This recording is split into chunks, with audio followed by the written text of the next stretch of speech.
Okay.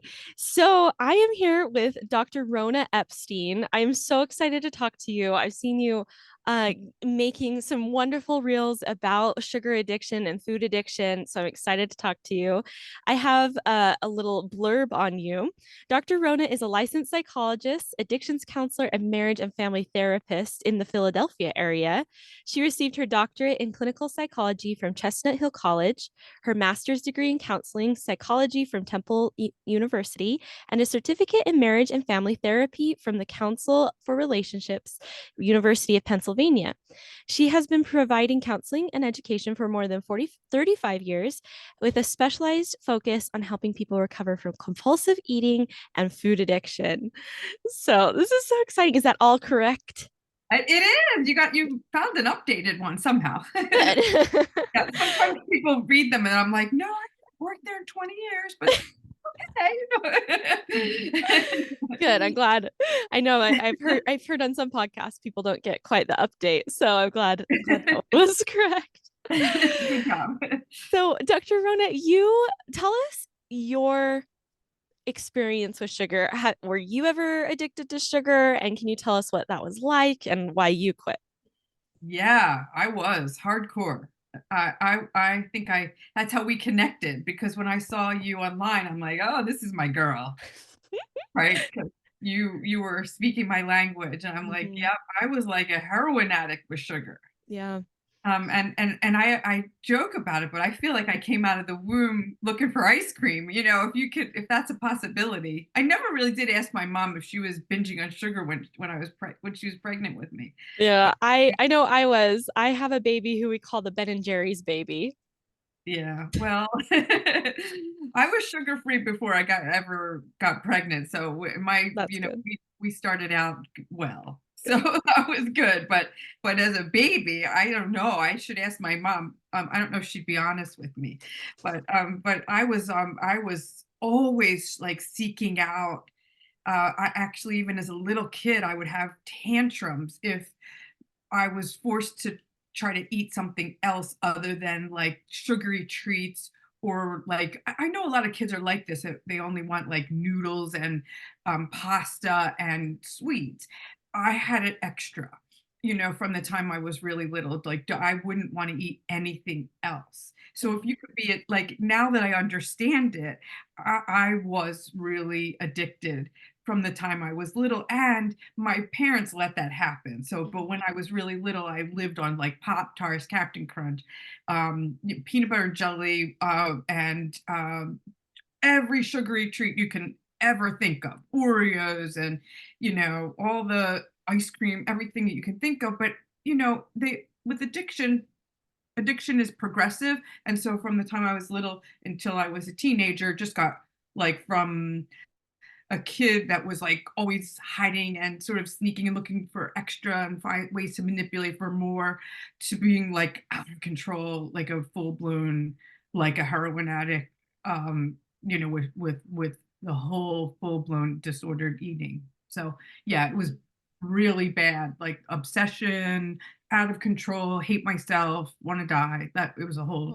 Wow. Yeah.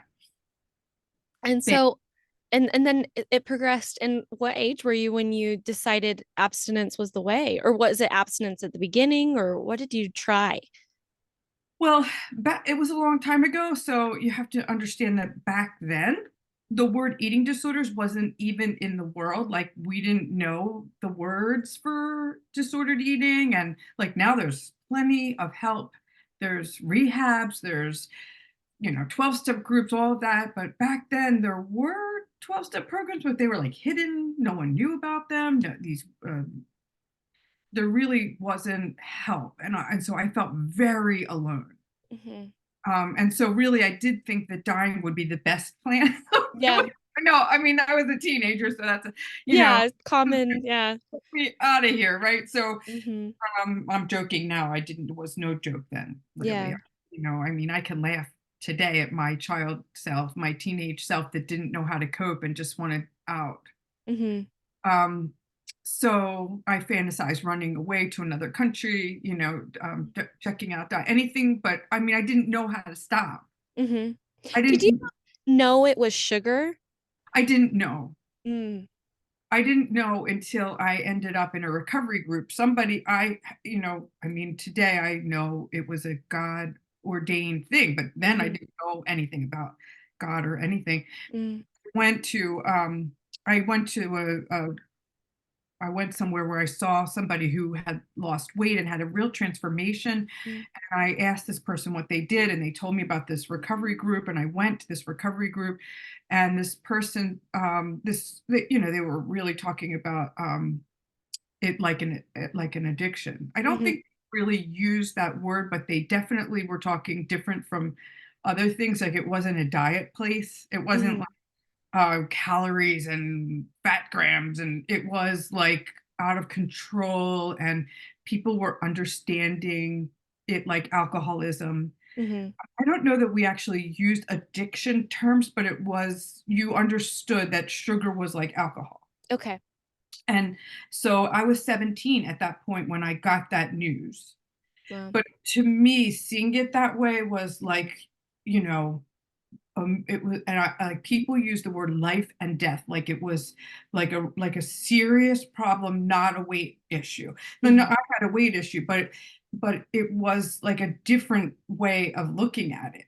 Like I mhm, have a really serious problem, and eating those cookies are like heroin and mhm. or alcohol.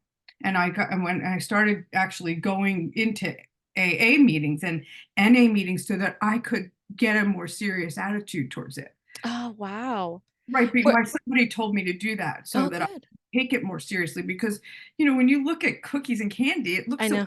innocent. It looks so fun and so pretty and fun and happy, and everybody celebrates with it, you know what I'm Mhm, saying? It mhm. doesn't look like it's gonna destroy your life, but it was destroying mine. Oh, yeah. Sorry. Wow.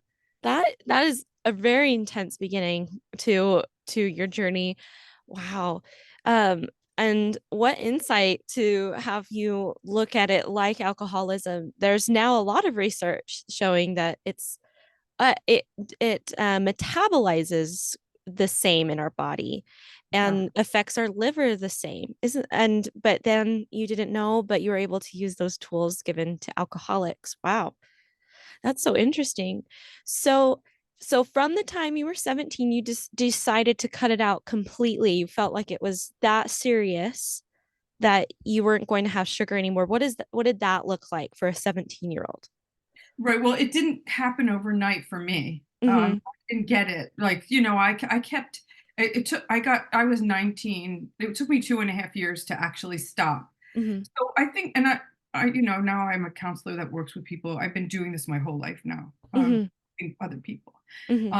And I understand. I think there's a lot of denial and a lot of like it's very hard to come to terms with this like the way you have.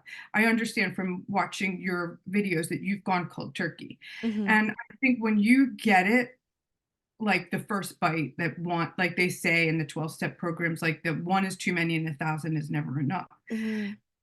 Hearing those words and sort of understanding that that's my truth, that if I have one, it's too many. Mm-hmm. That I can't eat one. I can never eat a cookie without eating the entire, like, there's no such thing as one Oreo for me Mm-hmm. or one little tiny cute little dish of ice cream. I eat half gallons of ice cream. I don't eat normal portions. Mm-hmm. But the lie of, well, maybe I can have a little, and that to come to terms with, um, and really understand. And I think too, it's for me, Bailey, and I think for a lot of people, it's not just sugar. It's also a lot of other pieces. Mm-hmm. And so in the 2.5 years it took for me to kind of actually knock it all off, there was a lot of things that I had to learn, not just that I really can't have refined sugars. Um, I also need to make sure I'm really well nourished with my healthy foods. I can't skip meals. I can't be haphazard about my food. I have to make sure I have what I need. Mm-hmm. Healthy and being nourished is really important. I can't like go be sloppy about my food. I have to eat well. Mm-hmm. Um, that, there's a certain amount of sort of being like, I learned what triggers me. There's a whole lot of things, emotional triggers, Hmm. things that would set me off. And I had to learn so much about myself and what was triggering me. It wasn't just sugar. I Hmm. had to learn coping skills. And so it didn't, it really, when I say 2.5 years, it was 2.5 years to quit binge eating and bulimia and all the crazy insanity with that. But then it was even more years after that till everything calmed down and the food chatter, the obsession. And Hmm. then, at some point it became and really developing a spiritual life Hmm. where I really felt like, food, is comfort, right? Yeah. So getting comfort in healthy, right ways Hmm. through relationship with God, through sane thinking. Hmm. Yeah. Right. There's Okay. there's a lot of pieces, right? It's Yeah. not Of for especially me, it for wasn't just ending my relationship with sugar. right. And especially for someone in their late teens and early 20s, there's so much to learn anyway. And having that on top of it, of course, it would take a lot longer. I think if I were to look back at the last 10 years of my life, it has been little by little coming to this spot where I was ready to quit cold turkey. Mm, Uh, it wasn't, um, it wasn't like I was in denial the entire time and then just got on board. It really was little by little trying, failing in mm, different ways. But really, the piece of understanding that it was an addiction was really important. I think so popular is the idea online that we should have things in moderation. And you can lose weight without giving up your favorite things. That is so appealing, especially to someone in an addiction. That like I don't for have to sure. give it up. I don't have to give it up. I think I was telling myself that phrase so often that I believed it. But it Right. did take understanding that how serious this was to Mhm. understand that no, I can't have that. I think other people can. In my life, you're like you said, it's never one Oreo. It's never one cookie. That's an amazing journey. So that's been, you said, 40 years now? It has been 40 years. Yep, actually, it's coming up on 41 now. So Wow. another year's gone by. Wow. And May 1st is my date. So it's yeah. March now, so it's getting close. Oh, wow. I love how you have your sobriety date. Yeah, well, I had a lot of them. I crossed them off, I kept falling, another, Yeah. attempt and then fail, and then another attempt and fail, Yeah. I love that 40 is a symbol of testing, improving Mm. to in Hebraic numbers. And so how do you feel now after 40 years? Do you feel like it's taken 40 years to learn a certain lesson, or have you felt fine? I'm just curious what this longevity means in being this in having this no sugar. Well, I don't know. I think somewhere over the years, what happens is just sort of this solidifying and this clarity about it. And I think again, I've seen, a little bit of what has happened with you online, and I know people like to shoot at this concept of food addiction, sugar addiction. Mhm. There's a lot of people out there who are, there's so much haters out there about everything, like whatever anybody talks about. I don't know why the world has become so negative. I really don't understand why people can't celebrate when somebody finds a solution and it's working for them, why they have to tear it down. It's just in the eating disorder space, there are lots of people with problems that are very serious. And if people are finding hope and healing, why would you shoot at them because it's not your way? Like, I feel like it's same as medicine. Like if you have a disease and one person gets healed by this medicine and another person gets healed by that medicine, like why are you upset that this person's medicine's working for them? Like if an addictions model works for a particular person, we should be using it for the people who it works for. You're right. And over the years, I know I saw that people are shooting at you, and and I've been getting shot at for all my career, but over the years I've become increasingly, especially with the science, more and more I've watched the science come out. In my baby beginnings, there was no science. Now there's so much science, so many doctors and people behind it. So I feel more confident in my Hmm. position, saying I see it too. I've seen so many people healed, and but I do understand that it's not for everybody. Hmm. And so in terms of myself, I mean, my own what I do, I'm not ashamed of. It works for me, Hmm. and I'm very comfortable with it. I don't Yeah. really want to, but I'm so much more comfortable with it, seeing now the truth about sugar and how toxic it really is for people. And when people are demanding in the treatment centers that you must have it, and that this is a part of, that they're mad at you because you should have it. I'm like, why should you have it? I don't Hmm. understand why you're forcing sugar on people when it's so unhealthy. And there's so many ways to eat healthy and delicious foods. Hmm. There's a wide array of yummy healthy things to eat that don't have added sugar. And you're talking about the professionals in the treatment centers. Professionals and other people, but I think the professionals have impacted. I think, and I understand the reason. I do understand because of the the other side of addictive eating Hmm. is the anorexic and the starving Orthorexic.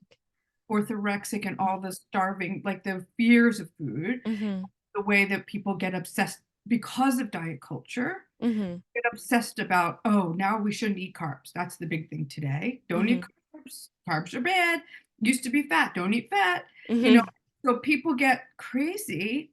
And so I understand that you want people to be comfortable with all things. But if sugar is making a person like a heroin addict, I don't know that it's the same thing. It doesn't have a place.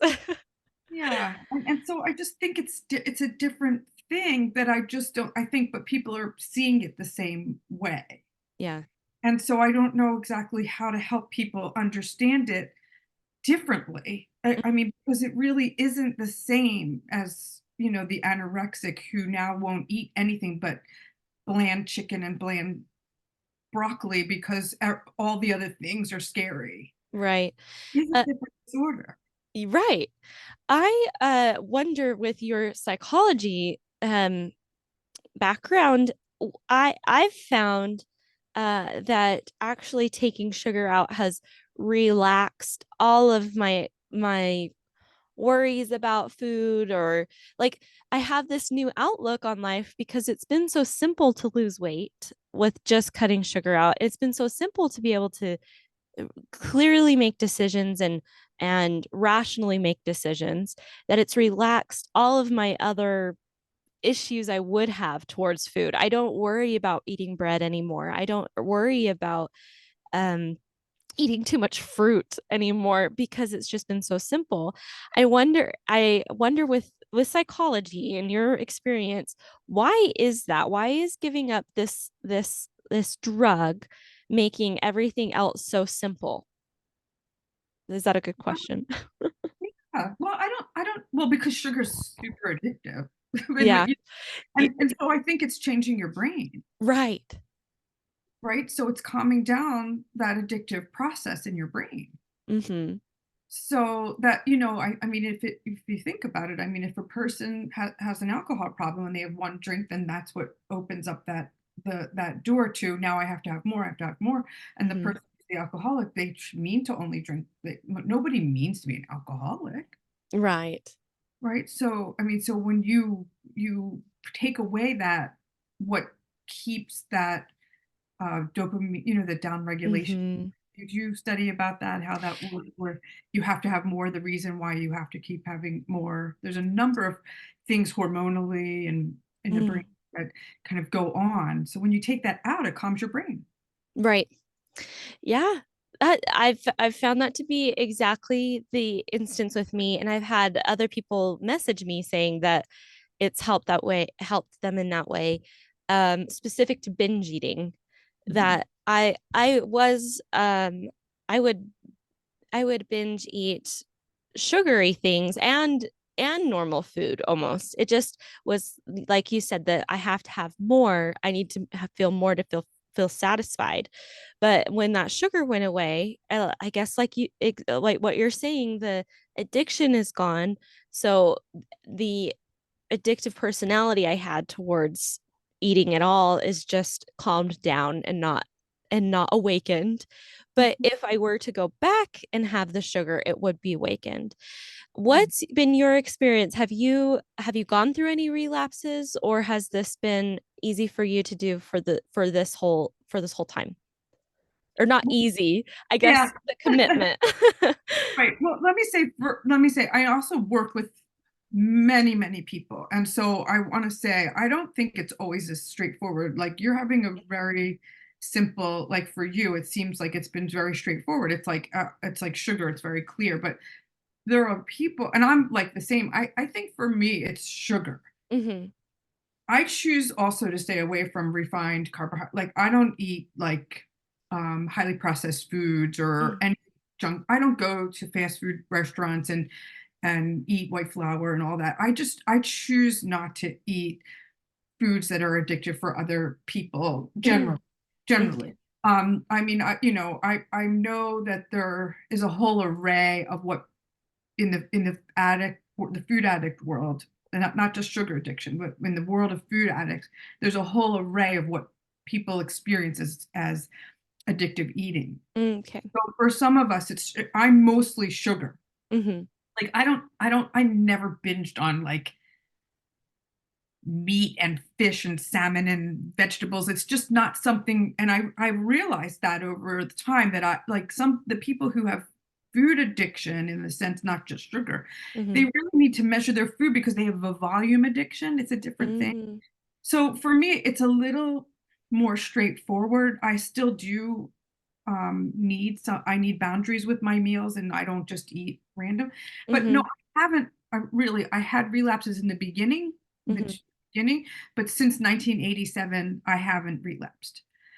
I have very clear uh boundaries. I just know for me that one bite is death. I would rather stick a gun to my head. That I mean, I know that sounds a little dramatic, but the what I felt like when I was eating sugar, I Hmm. never want to feel like that again. Right. And I think because I'm around it all day long with people who are suffering, Hmm. I, I it's so close to me, Hmm. the battle Hmm. that people are in, the suffering that people are in. I honestly, it's scary to me, and I do believe that I have that. It's like an illness that I have Hmm. that I could reignite in a moment Hmm. by being careless. Hmm. It would just be like any other addict.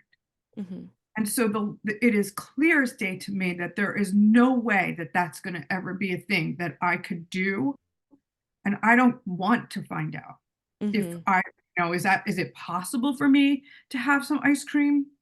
I don't care. I'd rather die thinking that I was an addict and live my life in peace, Hmm. take the test again, and only to find out that what my gut sense is that I would not that noise would come back in my head Hmm. and I'd be fighting that battle again and not be able to, like they say, it's like taking the plug out of a dam. I don't know that when people, I see it every day, Yeah. people who have had periods of abstinence, Hmm. they take the test Mm. and they're like, I just thought I could have one. Yeah. And then and it's years later and it's agonizing to watch. Right. I mean, Well, torturous for right. me to help it as a helper to people to Hmm. be able to figure out how to get it to stop again. Yeah. Do you have a sense of why that is? Why after relapse, it seems because I've gotten messages from people who, like you said, have periods of abstinence and then reignite or do the test, and then it's really hard to get back on. Is there a reason for that? Why is it easier to quit the first time and continue, or is it just what do you think? Well, that's a good question. And I'm not sure if I understand the answer. Okay. I mean, I can make things up. But I just know one thing. It's a lot easier to stay abstinent than it is to get abstinent. Mm, And so I warn people, I just don't know that people, unless you get it, see, like what you have today in your heart, you kind of have this seriousness about it. I mm-hmm, have seriousness about it. I mm-hmm. understand. I wouldn't pick up a bottle of poison and start drinking it Yeah, because to me, that's you might as well be in an insane asylum, right, right? I mean, I would need to lock myself up. That's murderous, like that's suicide, right? right. So to me, that's how I see it. But if you don't have that understanding, Mm-hmm. then you are in danger of losing your recovery. Yeah. And and that's the thing what I try to help people, when I'm helping people, it's very hard because we have a society that has taught us from the time we were little that it's good to eat. I mean, we grow up celebrating our birthdays with sugary cakes and ice creams and all the yummy sweets, and everything looks so pretty and fun and happy. Mm-hmm. I mean, it's sort of, and it's kind of like it doesn't look like heroin. Mm-hmm. Heroin looks bad, Mm-hmm. right? Heroin Right. looks scary. We're warned about that. Even Mm-hmm. alcohol. I mean, alcohol has a little bit of a pretty picture, but Mm-hmm. it still has a warning label. Mm-hmm. When you're right, when our kids are Yeah. getting to high school, we tell people, be careful, Mm-hmm. right? Yeah, we teach them to how which boundaries to set and how to set them. But Right. with sugar, there are no boundaries. No, the only thing we tell people is be careful about your weight. Don't give, Yeah.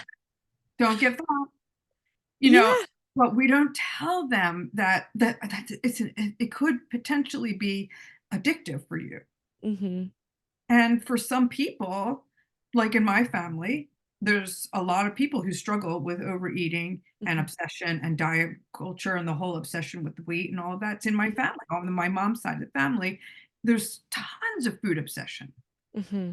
And when I work with people, I do their family histories.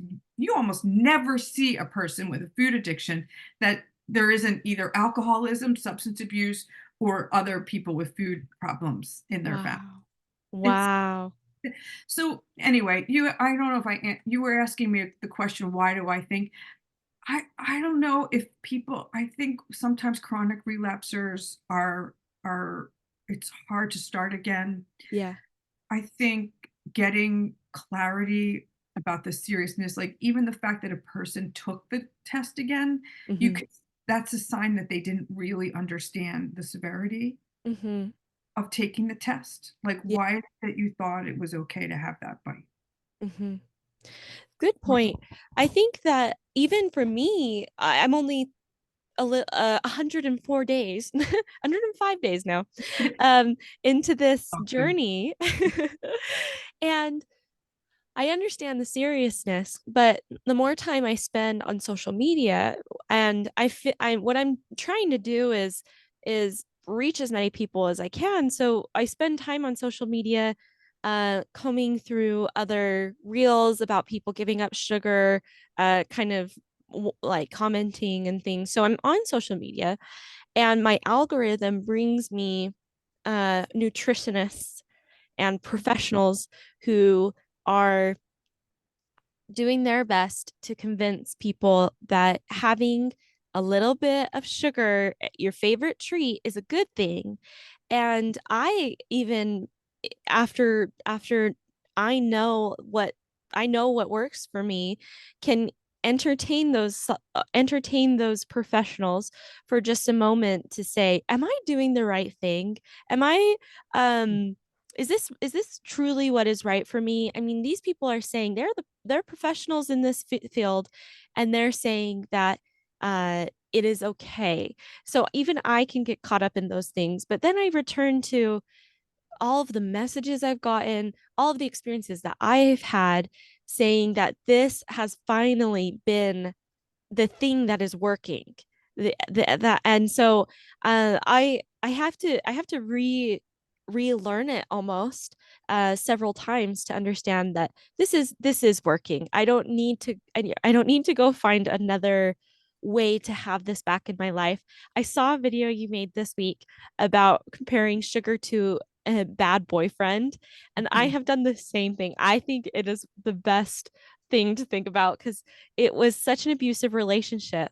Why entertain it again? And why not keep that boundary? So anyway, that was kind of a long spiel on Oh, what I feel, but absolutely. yeah.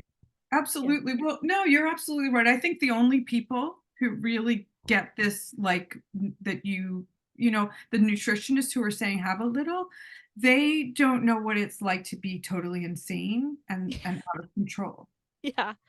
So it's easy for them to say, like I understand what they're saying. Mhm. And if you're a normal person, having a little sweet probably just is so nice. Yeah. Yeah. Sometimes I even look at my like I don't choose to drink because sugar, alcohol, sugar, and whatever.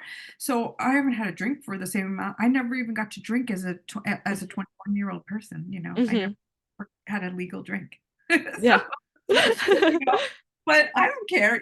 But I look at my some of my friends. They don't, drink they're not alcoholics, but have a glass of wine with dinner. They're so mature adults, drinking glasses of Yeah, it looks so so nice. It's like, yeah. it must be nice to relax with a glass of wine. Mhm. Good for you. Or it must be nice to have a taste of a little treat, and if you're normal, then there's something very satisfying. Then you can see them really enjoying it. Mhm. And why wouldn't you? I mean, and even I mean, I make like really yummy food, and I Mhm. I really try to make things that I love. I don't feel deprived at all. This is the thing they think, but it's Mhm. not at all true. There's so many things to eat that are good that aren't like decadent, sugary junk food. There's a lot of things you can eat that are healthy, that are not loaded down with junk and things that are bad for you.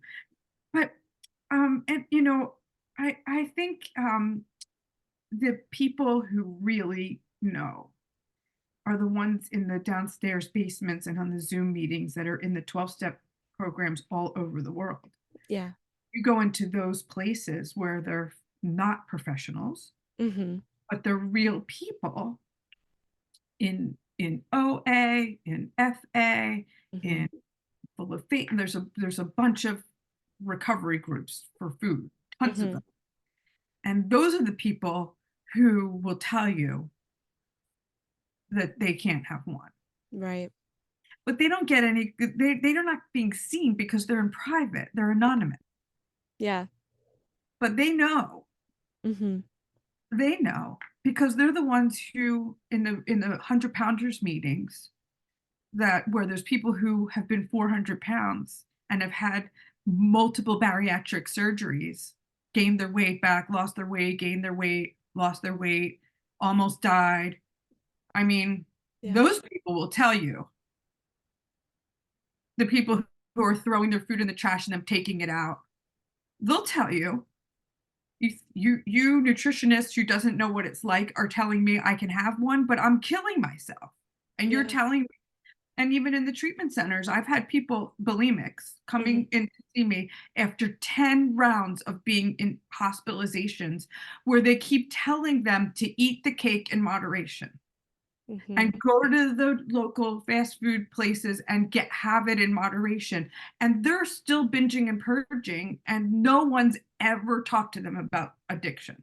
Mhm. It's never been addressed. They've Right. dealt with every psychological problem, every underlying problem, and no one's ever told them maybe that sugar that you're eating is addictive.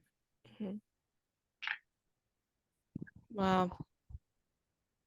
Wow. It just I have had a conversation with Dr. Nicole Avina who wrote Sugarless, and talking to you, it just really brings me into this realm of like, wow, this is so serious, and it can help so many people to have this information available and to know that it's because I went to therapy for how many cookies I was eating, and I think I mean I think there are a lot of therapists who help, and you help.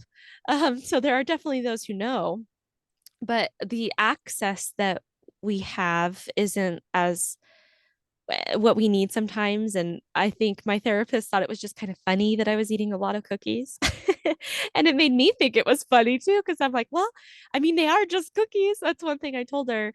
That one thing I had told my husband, I said, why are you so upset about the way and it was totally like a heroin addict. It was like this I because I told him like this isn't cocaine. This is just cookies. Like leave me alone. But honestly, I really did need somebody to sober me up and say this is very serious. And I'm really grateful. I like you are faith-based in your programs. I It was totally an intervention from God who he finally have led me step by step to understand that this was as serious as it is, and I'm learning more and more how serious it is, and it's going to keep me on the path.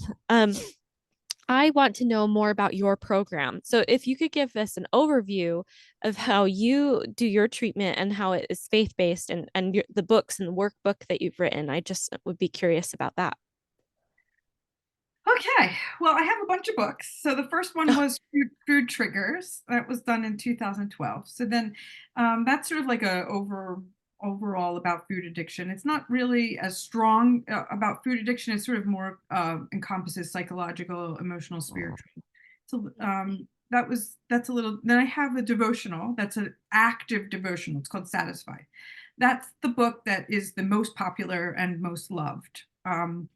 And it's a 90-day devotional, and it actually on the surface it's just a scripture verse and a little chit chat about addictive eating, and it has a question, and if you answer the question it makes you think about yourself and your relationship with food.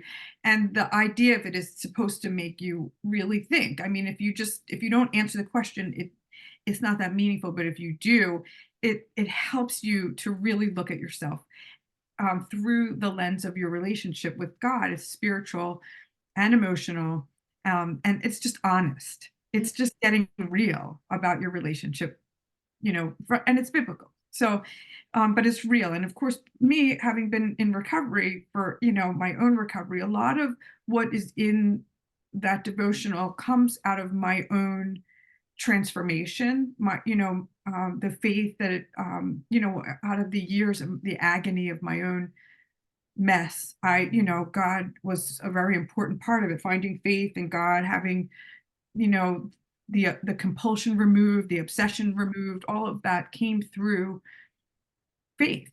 And not just about the food, but about all the other areas of life. And so, it's a very deep experience. So satisfied. I have friends and clients who read it every 90 days. They just keep going back over it. And on Facebook, I have a free Facebook group called Overcoming Overeating, and we often go through that together. Right now, we're going through the Satisfied Workbook, Mm, which is actually a biblically based 12 steps. So it goes through AA's 12 steps from a biblical lens about food. mm, So it goes through each of the 12 steps, all scripture, all about food. And so there's lots of stories about people in food recovery. And so it's real. And mm, so there's questions that make you think and, help you kind of. Everybody says they get closer to God. It makes them kind of look at their heart, look at their mind, look at their issues, that all the things that we eat over, the yeah. fear, the insecurity, the low self-esteem, the self-hate, the shame. Mm-hmm. It's a big one. Mm-hmm. All the things, right? The anger, irritation, boredom, all the things, and all that's in there. Yeah.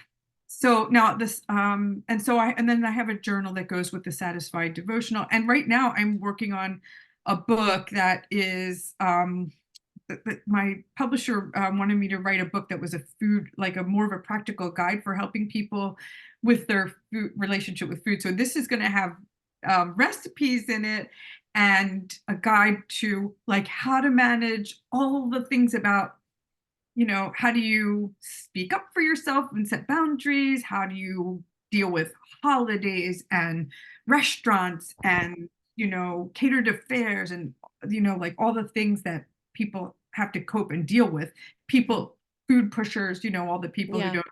don't, how that is, right? There's so much food pushing that, Yeah. how do you set boundaries? How do you make good plans? It gives options for food planning. It's not one size fits all. I don't believe in that. I have a nutritionist, a young nutritionist named Jackie who worked with me on the book. So she put a bunch of plans in there so people can pick. So that'll be coming out later this year. Um, Awesome. and I have this program called the Satisfied Experience, and that's a 15-week coaching group where we do Zoom meetings every week and we go through the Satisfied workbook together. And we have a community, and the community kind of shares and encourages and builds each other up. And I meet with the people every week, and with the nutritionist meets with them, and it's just a great way of healing together. It's very deep. People who Mhm. are believer who are, who want a faith-based approach find that it draws them closer to God. It helps them to get really honest about their relationship with food. Mhm. I think people who are really struggling, I built the program to help to have a little bit more of a intense, like I know people really need more. I think it doesn't always click for people. I think, like, drug addicts go to rehab, right? Mhm. You go away because you need to get From your you environment. yeah, like you need something intense, like something Mhm. you can really focus. Mhm. This is meant sort of as an immersion. It's like so you fully focus on, what you're doing right now. You're really focused. I think you Yeah. even said that today on your post, about your personality. Like, this is my personality. It's like, but you're throwing yourself into it. And I think that's why a part of why it's working. Because Yeah. if you just put a little effort into it, it doesn't really work. Mhm. So I do really think for a season of time till it solidifies, you have to put a lot of effort into it until it becomes like your natural way of thinking and being. So Yeah. this program is meant to be like immersive for people who need that boost of focus, and it Mhm. helps you focus, and you focus together. So anyway, I probably talked too long, but that was my No, I wanted to hear all of how people can get your help and use your years of knowledge to help them. I think that's so great that this has been your life work. It's so cool. Um, so so I have an instance and I'm curious what you have to say about it. So I another thing that happens on social media, a lot of people make safe desserts and desserts that have no added sugar in them and just use, dates and things like that. And so I haven't gotten into that very much because I've really just been focusing on building the skills I need to cope. Because I know that if I get in ADHD, you have like hyper focus foods. They say that like they're these foods that you just like you get you make and eat over and over again for a period of time. Anyway, what I'm trying to say is that I've just been really careful since beginning this to make experiences and turning to God and going on walks and listening to music more of my coping mechanisms than eating. That's smart. Thanks. Right. It's been interesting to kind of do this all on my own and trying to figure out like what I'm supposed to be doing, but it's but that has been helpful. But I my whole thing was chocolate chip cookies and chocolate chips even. I bought some chocolate chips that are sweetened with date and they look like chocolate chips. They're cocoa and date, have no added sugar. And I've the last few days or like yeah, like Monday and yesterday, I have been eating these chocolate chips similar to how I used to eat them and how I would basically kind of stand at the counter and eat them. Not I haven't binged on them, but I have felt icky about it and I have felt like sick almost after eating them. My question for you and your profession and knowing all of these things is safe desserts, quote unquote, like a good thing to add into your diet later on, or is this something to stay away from completely? Because I'm not going to eat these chocolate chips anymore, but I was surprised at how even though they're not refined sugar, so they're like part of my they're inside my boundary, they still had this effect on me. I'm just curious what your thoughts are. Well, that's a great question. So, and I think your experience is giving you the information, like Mm-hmm. what's happening to you Mm-hmm. without me having to say a word to you is that you're feeling a little out of control. Mm-hmm. And I know for myself that, so if you talk to the food addiction professionals, you have Mm-hmm. different opinions about this. Okay. I know my opinion is not the normal opinion of some of the people who are food addiction professionals. So I'll give you all the opinions so you understand, okay? Okay. There is a strong contingent of food addiction professionals who would say that there's only one way of doing this, and that is a very, in my opinion, stripped down food plan that is measured and weighed, Mm, no refined anything, no highly processed food, no everything is measured. Um, what I would call it one size fits all. Everybody's following the same food plan, and what they've done is carefully consider all the possibilities of anything that anyone who might have addictive behavior with anything. All of that is gone. There's no dried fruit. There's no flour at all, not even almond flour or chickpea flour, nope, like none of that is mm-hmm. all out. So everything is like super ultra, it's like real food, which is, not, it's not, it's all, it's healthy. So that's one way. That is not how I think of it. Okay. So now in my world, there's a little more flexibility because I do think that people can, that not everybody needs to measure and weigh every morsel of their food. And that I think some people can handle like, you know, healthier, like, things like chickpea pasta or, Ezekiel bread or, even dried fruit in a recipe or like dates in a recipe or things like that. Mm-hmm. So I think what I recommend to people is that they carefully with support sort of figure out some Mm, what they need. And so the behavior that you're describing, so there's two things that I'll share about myself, not like, and this is just what I would do if I was working with somebody. mm-hmm. Mm-hmm. So for one, as a sugar addict, I cannot have cocoa because I Oh, was a chocolate addict. Okay. mm, Chocolate that's too close to home. yeah. So when people say, "Oh, well, it's sugar free, but there's chocolate in it," and I Mm-hmm. have really not seen my sugar addict clients be able to do that. Okay. So I wouldn't. I mean, if it looks Mm-hmm. like chocolate and it smells like chocolate, I can't. That's not something I can do, especially it's just too close to home. Yeah, I understand. So that's like near beer for an alcoholic. Mm-hmm. So, there's again a whole array of things that a person can have.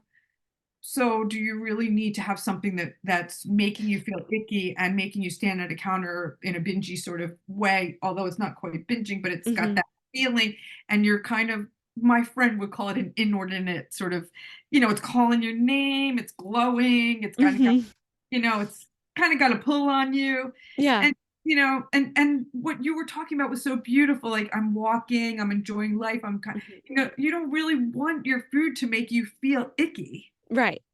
like where you feel like you just, you know, did something that makes you feel like dirty. Yeah. Like I know when I make food that I make breakfast cookies or muffins that are made with oats and bananas, and there's no sugar, there's no chocolate. Mm-hmm. Um, like I love them, Mm-hmm. but I don't feel icky when I eat them. Mm-hmm. Like I walk away and I'm like, this is so good, but I don't ever feel like I have to keep eating them. Right. I'm really good with one, that's it. It's part of my breakfast. Yeah. I'm good. They don't call my name. They come at breakfast. It's like healthy, happy, good, done. Yeah. I think what you said about it's just too close to home, I that really resonated with me and made me, yeah, I think that's really key. I've written a free guide for people just kind of laying out how I did it. And one of my sections is called Trust Yourself. And the coolest part of this whole experience has been getting back um my intuition. And that wasn't something that I really felt like I had, and I didn't feel like I could trust myself. But without sugar on my brain, I am really able to um, have the intuition to know what is working and what's not working. And that was totally what has been happening the last 2 days. It just was like, okay, I know that this is wrong, and Mhm. I can trust myself on that. And anyway, but what you said about I loved what you said earlier about, I think you said your friends are like, you should have this. And you're like, I just don't care. I just don't care to have it. And I like that. It's so true. The life you live beyond sugar is so much better that you just can say, I just don't care to have that. It's fine to cut these things out. And I have told a couple people, if it's something that you feel like you want to hold on to, that might be an issue. And it's kind of that with cocoa powder. I like what you said. I'm gonna have to think on that. Yeah. Well, it's some I went through that with a lot of things. Yeah. Well, and I did want to say that is besides the cocoa, for me, I'm saying for Hmm, me, hmm, hmm. again, I think with intuition, Yeah. part of what I had to find, I had to come for myself. Hmm, I also cannot, and this just makes my abstinence and my peace with food work better. hmm, Also having when with boundaries. So for me, I've always been better when I just eat, like have clarity around, like today I eat 3 meals. When I was your age, I ate 3 meals and two snacks. hmm, But I knew it was a routine. So it was like breakfast, lunch, snack, dinner, snack.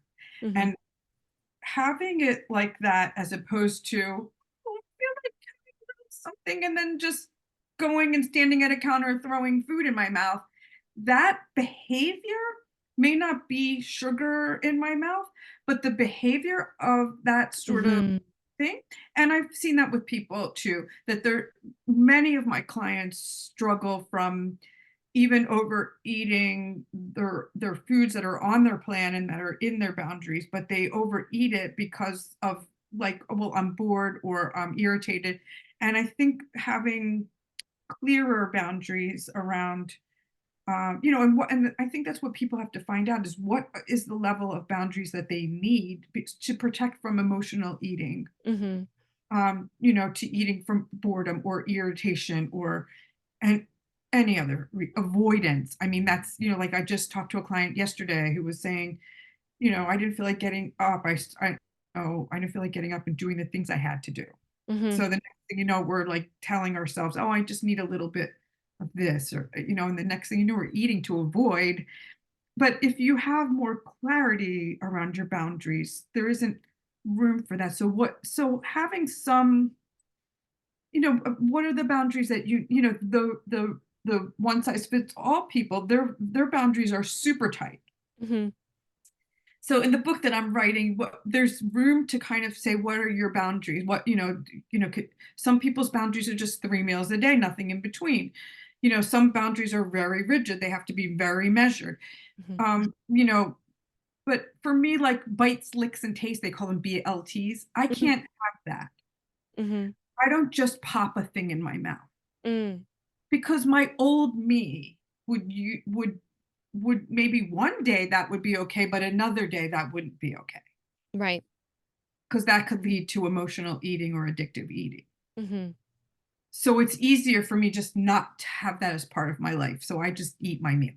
Ah, I like that. That I makes It does make sense, and I feel like that's a boundary that has naturally happened for me too. Is it was really hard to eat breakfast, lunch, and dinner prior, but it almost came naturally that I wanted to eat breakfast, lunch, and dinner, and that has been a really helpful boundary in my life too. Um, so so I have also noticed, and I was conscious of this when I first quit. I knew that when you quit some addiction, you kind of naturally want to lean on something else. Hmm. So So I true. I had a lot of things in place that I wasn't going to turn to other things. So um, uh, a few of them were walking every day and then planning things that were rewarding, like I like to do karaoke at my house. My 3-year-old doesn't like that very much, but but Aw. yeah. Um, so there were things that I decided these are the things I'm going to lean on. What are your when people quit, what do they end up doing instead, and what tools do you give them to avoid going just to another harmful addiction? Right. Well, I'm not sure walking karaoke is a harmful addiction. Those are I never know. fun to me. I mean, unless you're abusing them in some sort of way. Hopefully, I'm not. So Well, I wouldn't call that addictive. I mean, it sounds like you found some healthy things to do. I did. I feel like I did. But I just some people that have seen my videos and decide to just kind of just quit sugar. I've gotten messages from Oh people yeah, who say like, "Did you start eating more flour? Did you spend more time on your phone?" And so I was just absolutely. yeah, Whack-a-mole. It's whack-a-mole. whack-a-mole. Right. And believe me, and when I was in my early recovery, I did a lot of whack-a-mole, and most of my clients do. Hmm. And for food addicts, it's usually in the form of all, I mean, drug addicts have interesting ways of doing whack-a-mole. And a lot of people who are drug addicts and alcoholics actually turn to sugar. Yeah, that I've gotten messages of them too, of Oh, people so saying, I many. quit alcohol 3 months ago and I Oh feel yeah. like I am addicted to sugar. It's like the first addiction to come and the last addiction to go. Yeah. What you see in that, and believe me when I tell you, the 12 food addiction recovery programs are full of alcoholics who that Oh yeah, sugar. they switch. Wow. And then when they get to the recovery group for food, they're like, oh, this was my first addiction, I didn't realize it. This is I where I know. started. I've thought about making a post just about how sugar is the gateway drug. It is the gateway drug, and it's for real. You could look it up. I'm telling you, it's the real deal. I can't tell you how many people have come to me that have been that's their story. Yeah. So it's very, very real. So for a lot of my clients over the years, it's interesting the things that they've turned to that they become shopping, Hmm. online shopping, shopping in the store, like just wandering around stores, looking at things, not being able to kind of control that. Hmm. Um, Relationship addiction, codependency, that's another big thing for a lot of people with, not that I'm not saying that men don't have food addictions because they do. Hmm. Uh, Men have food addictions, and there's even for OA, they have a whole entire program for men, like OA.org, men's OAmens.org, because they have a whole bunch of Hmm. groups for men. But a lot of my clients tend to be women, so the women food addicts are, a lot of them are codependents, and so they tend to be obsessed about other people and Mm. totally preoccupied with over caretaking and over and that tends to be another obsession is Mm. caregiving or love addiction, getting Wow. obsessed about men, and that sort of thing can be like one day they're obsessed about food, the next day they're obsessed about some guy, and do so that um games, playing games like on their phone, all Oh yeah. is like totally obsessed. Audiobooks, Oh, I would say that may be. I listen to a lot of podcasts. but I mean not with no off button. I mean sort of out of control. I'm talking about addict like stuff. just just continual sound And not is. going to sleep. Oh wow. I mean, like, just addictive behavior. I can't turn the Yeah. book got to hear the end of the story and then turning on the next book or movies or like there's just a lot of addicts are prone to addictive behavior. We got Is it just the is it just the need to avoid discomfort? oh, I think avoid me.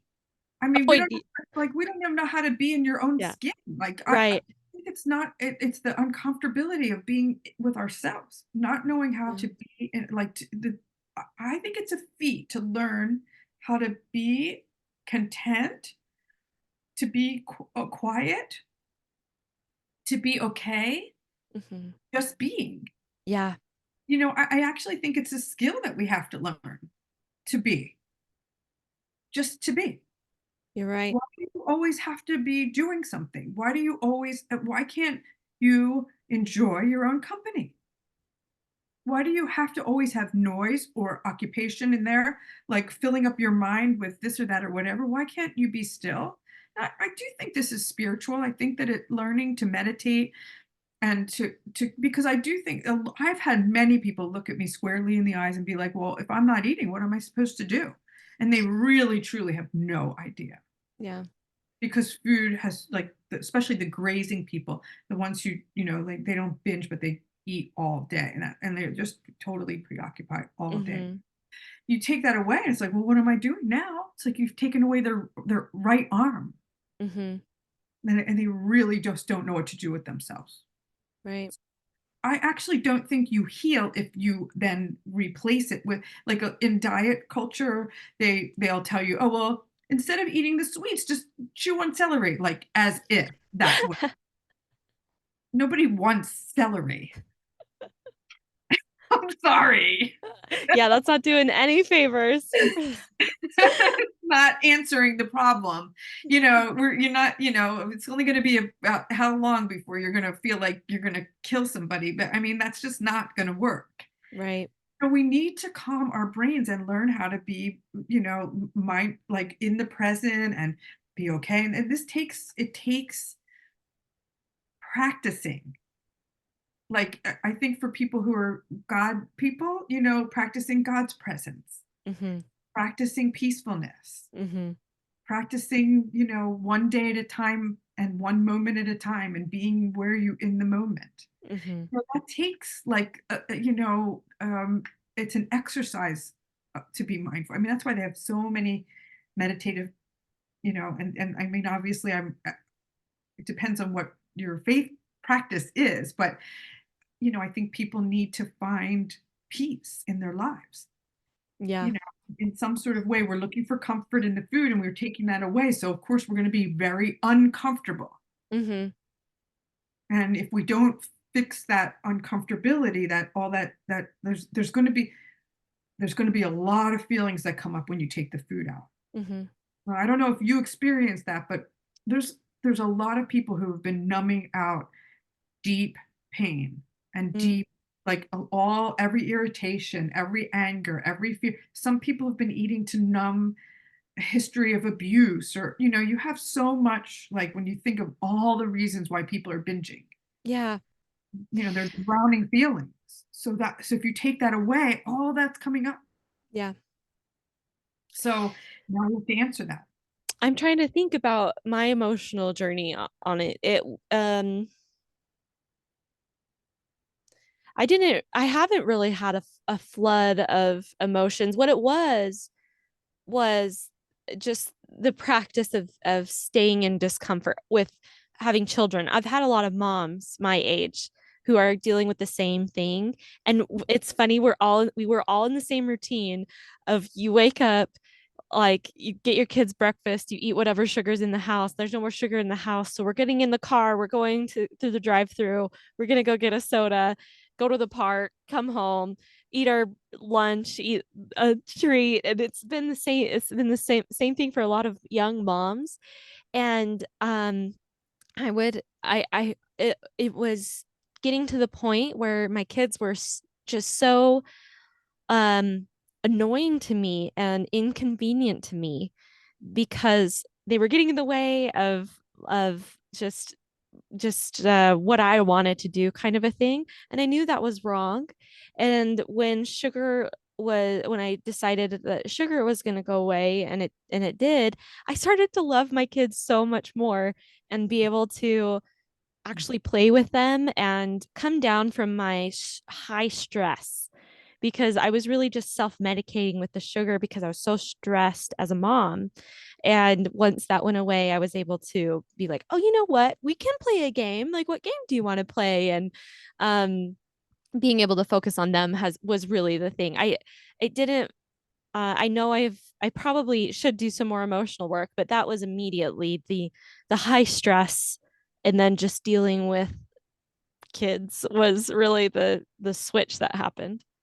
Right, that's amazing, right? And that's amazing, and but that's exactly, right? It's learning how to be in your life, right? Yeah. Sugar, the addictiveness with food, it takes you away from your life. It does. It's a distraction, and it's like, and then when you take it out, and then you have the opportunity to actually be in your life, hmm which I have, oh, is not good. always easy. I mean, that's the thing. Maybe we don't know how to be with our kids. Right. Right? I mean, Yeah. maybe we don't know how to be with our spouses. Maybe we don't know how to be with our friends. I mean, a lot of us are really, like a friend of mine used to say, intimacy cripples. hmm We don't really know how to do it. And so we have to learn. Right. Um, Thank you for that. I have one last question about children, and with your experience as a child who really didn't have any boundaries with sugar, how are we supposed to set these boundaries with our children to raise non-sugar addicts, but also non, because one issue that I had when I was young, I grew up in some poverty, and I don't think I think my mom just didn't have the money to buy sugary treats. But when we'd go places, like grandparents would buy me things, and then at friends' houses they would have a lot of sugary things, so I would be indulgent in those places. So I'm just curious, what are your thoughts? How do you teach children to have these boundaries and be armored against this addiction? Yeah, that's tough. So, right. Well, what I did, I tried to, I don't know. I'm not sure if I'll tell you what I did and what I try to encourage people. So I do think that a lot of my clients have, like, they believe you have to have, sugary things for your kids. Like I guess we've all been raised with this sort of idea. Well, my kids have to have it. I have to have it for my kid. As if somehow, having toxic junk food for your kids is a good idea. You Mm-hmm. know, when I try to tell people, I mean, like, if you really look carefully at the world of food and you look at recipes and things, there's I mean, like, years and years, we made these banana muffins that are made with no sugar in my house. And my the every all the everybody who would come to my house when we had kids in the house all the time, always.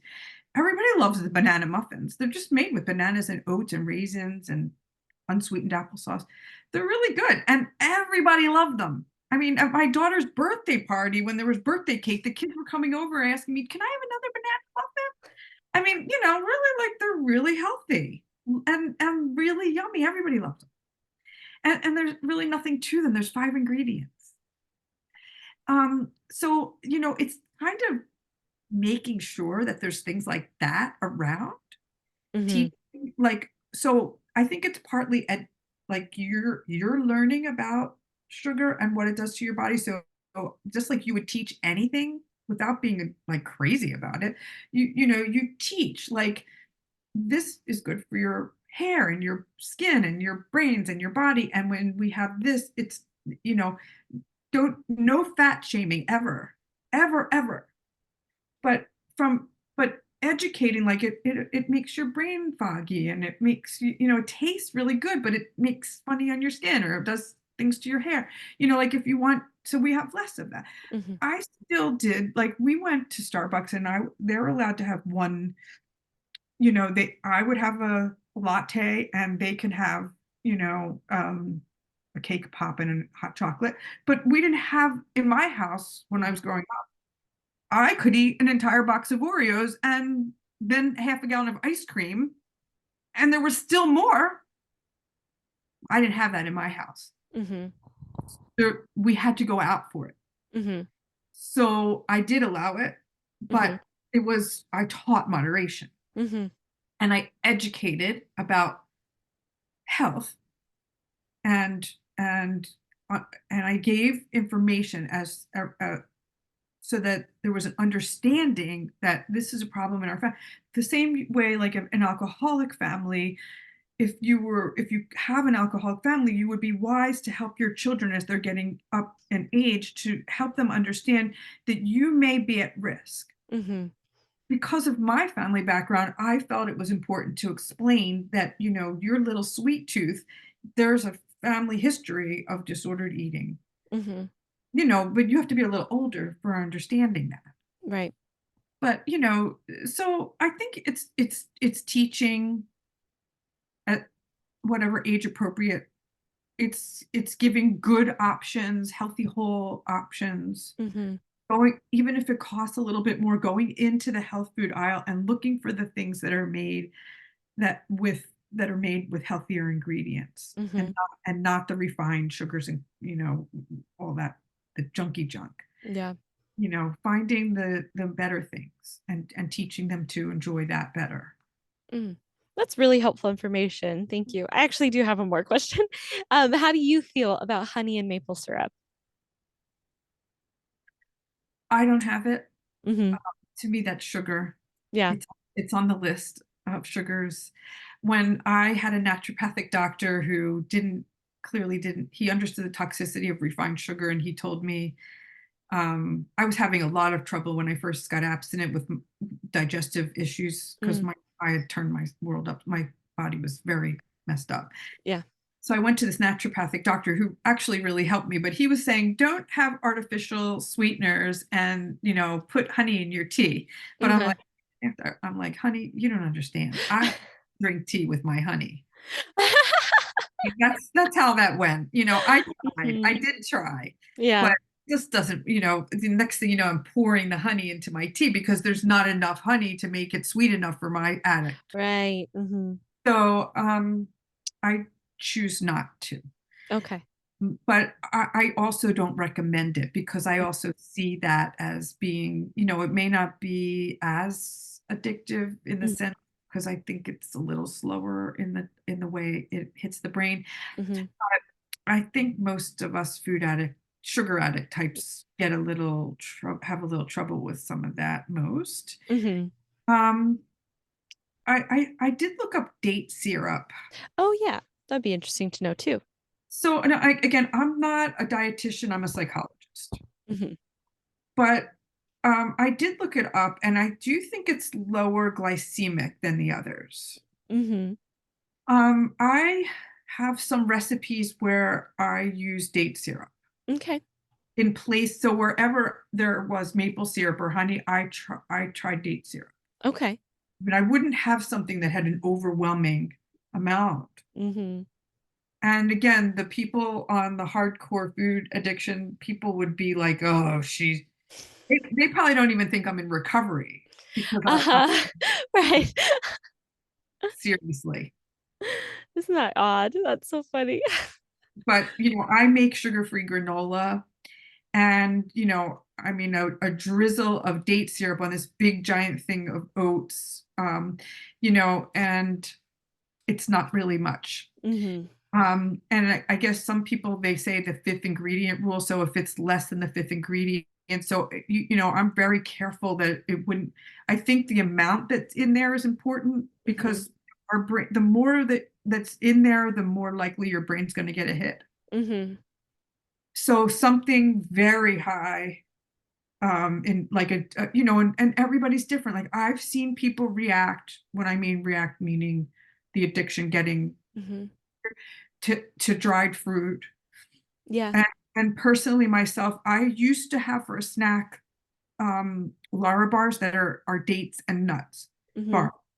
And I had them without any problem. I would eat one in the afternoon and all it was dates and nuts. Mm-hmm. And it didn't trigger me. Mm-hmm. So that's me. The people over here, they would say, oh, no, don't do that. My intuition, I don't eat that anymore, but I Mm-hmm. used to, and I didn't have a problem with it. Mm-hmm. So you have to, again, this is where, like, if you were one of the hardcore people, they would tell you, don't even test the waters. That could be addictive. Yeah. it could keep you hungry. It could drop your blood sugar. I mean, it if you have a problem with a sensitivity to sugar, it's a little dangerous. Hmm. But if you could eat it and not be have your blood sugar drop and not be looking for eating 10 or the box, I mean, that's what you have to figure out. Hmm. They would say don't even take the test. Hmm. And I'm saying to you, if you can eat a little dates and it doesn't trigger you, as long as you don't find yourself wanting to eat too much at your next meal, if you find yourself doing that most days and it's not calling your name, just That's be careful, but pay attention with it because of the fact that it is dried fruit, so it's more concentrated. mhm. If you're getting closer to a higher dose of sugar than if you're eating a piece of like a some berries. Right. Awesome. I have completely enjoyed this conversation.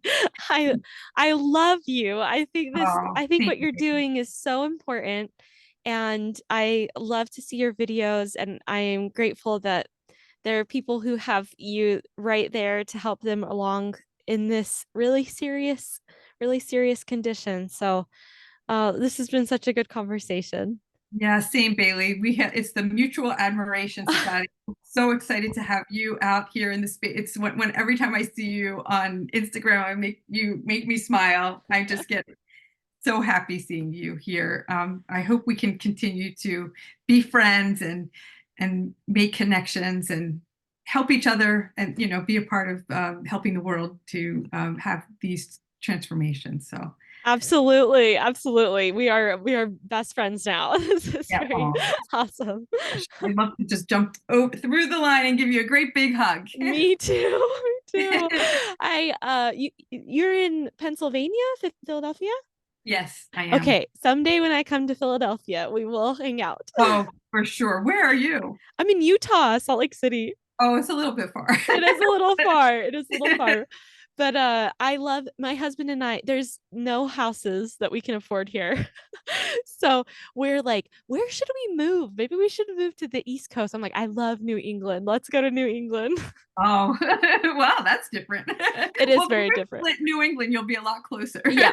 So, Awesome. Well, thank you so much, Dr. Rona. This was such oh, a good thanks. conversation. I'm so glad. I'll be seeing you online now. I'll wave at you. Okay. Yes, please do.